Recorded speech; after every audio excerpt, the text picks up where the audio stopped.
Bugun bir og'riqli muammo haqida gapirmoqchiman-da. Gapirmasam bo'lmadi, ochig'i gapirmoqchi emas edim, andisha qilib, ayrimlarga tegib ketmasin deb, lekin bugun gapiraman, chunki chidab bo'lmayapti. Nima haqida bilasizmi? Hozir men Sharq-Sabzdaman. Endi gap faqat Sharq-Sabz xalqi uchun emas, chekka-chekka viloyatlar, chekka joylar, даже poytaxtning ayrim joylari haqida yutib bo'layotgan bir muammo haqida gapirmoqchiman. Muammo nimada? Muammo sostav degan bir baloda. Kokteylda, ya'ni bizda koktel deydi-ku. Kokteyl bo'lganda ham bu og'ir kokteylda, bir oddiy aralashma emas. Bu yerda bir hafta ishlasam, kasallar keladi, bolasini olib keladi yoki o'zini olib keladi. Kasallik tarixiga qarasangiz, shunaqa kokteyl olgan, masalan 10 kun yoki bir hafta chalama-chala olib keladi-da, doktor bolam 10 kundan beri kasal, endi quloq yiringlayapti, quloq oqdi, burni oqdi, muammo bilan keladi. Olgan narsasini ko'rsangiz, bu ma'mu portlab ketadi. Sostav nima bu yerda bilasizlarmi? Sostav bu yerda glyukoz yoki natriy xlor ichiga analgin, dimidron, noshpa, askarbinka, qanaqadir vitamin va antibiotik qo'shib qiladi. Antibiotikni qo'shilishi bu yerda muammo. Qolganlari mayli, uni qilaversin. Nima uchun antibiotikni shuncha narsaga aralashtirib bitta idishda qilyapti? Aslida antibiotikni toza holatda o'zini tomirdan yoki yonboshdan qilish kerak. Uni aralashtirib qilish mumkin emas. Bu qaysi ilmga to'g'ri kelyapti? Bu qaysi farmatsevtikaning qonuniga yoki klinik farmakologiyaga to'g'ri kelyapti? Kim o'ylab topgan buni o'zi? Odam charchab ketadi. Mayli, o'zi antibiotikni kerak emas vaqtda qiladi.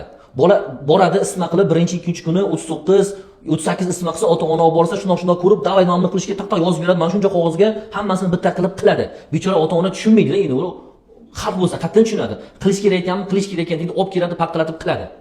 Dajmin Samarqandlikman, o'zim tumanimda ham shunaqa. Uydan ko'pchilik och bo'lgan, turnaqador oshirat, ahmoqchilik qiladi. Mana shular bolaning immunitetini tushiryapti. Mana shular. Mana shu oqibat, mana shu antibiotikni bir narsalarga qo'shib aralashtirib qilish, uni kerak emas vaqtda asossiz qilish, yetmaganiga chala qilish. Bir kun qiladi, 2 kun qiladi yoki kunora olib boradi, kuniga bir mahal xuddi hammasini aralashtirib qo'yaradi. Mana muammo qayerda? Mana nima uchun bolangiz buncha ko'p kasal bo'ladi? Siz tushunyapsizmi? Meni eshitib turganlar. Mana shu ishni qilayotganlar.